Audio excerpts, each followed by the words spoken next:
Hi guys, and welcome back to my channel.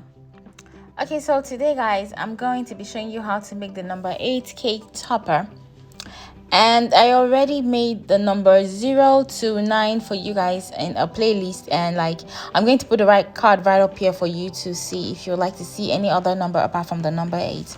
Okay, but today we're going to be making the number 8 cake topper, and it's important for me to tell you guys that I'm using my sugar paste recipe. Sometimes when I'm making a cake, I forget to make the accessories on the cake that I need to dry out in advance. So I kind of came out with this sugar paste recipe that forms it firms up in 2 hours. It can firm up and stand on its own. Yes, so I can use the topper or whatever it is almost immediately. So I'm going to put a card right up here for you guys to see. That's what I'm using today. So this firms up really fast. In less than 1 hour or 1 hour 30 minutes, you have a topper that is firm and that can stand on its own. Okay, so the first thing you want to do is take your fondant and roll it into a log. Roll it into a log that is long enough, and then you want to make sure the log is very uniform on both, it's uniform on both sides basically. And then you want to form an 8. So you want to form an 8 as much as you can with your fingers, and you want to make sure the top is smaller than the bottom. That's how 8s are. It's not uniform anyway. So form an 8 as much as you can, and then so at those points where your fondant joins together, you want to take some edible glue and glue it. If you want my edible glue recipe, I'm going to leave the card right up here. It is amazing, and you can glue fondant, sugar paste, as well as wafer paper really well, and I make it myself. It is wonderful. So the next thing you want to do is take your cake smoother and use it to press your number 8. What that does is that it makes it a little bit flatter.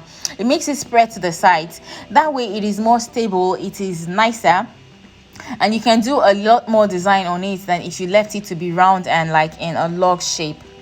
Okay, so I thought how can I add more details to this cake? So I thought to make to roll my gum paste into a thin strip and then place it in the middle of the 8, so it can be a fancy 8 and stuff. So so you want to adjust that as much as possible. So once you are done with that and you're satisfied with the results you have, of course you're going to glue the roll on top of your number 8 with some edible glue, of course. So once you're done with the shape you have, as much as you can, adjust it as much as you can so it can look as perfect and as close to 8 as possible. So the next thing you want to do is to paint on it. But before you paint on it, if you're going to be using it as a cake topper, you want to take your skewer and insert it into the longest part of the 8, which is not the middle. I don't like to insert it in the middle of the 8 because that way you get to see the skewer in the middle, how it goes up. You don't want to do that. So you want to insert it to the sides, to the left side or to the right side. That way you have the skewer go in as much as possible, but yet you can't see a skewer, if that makes sense.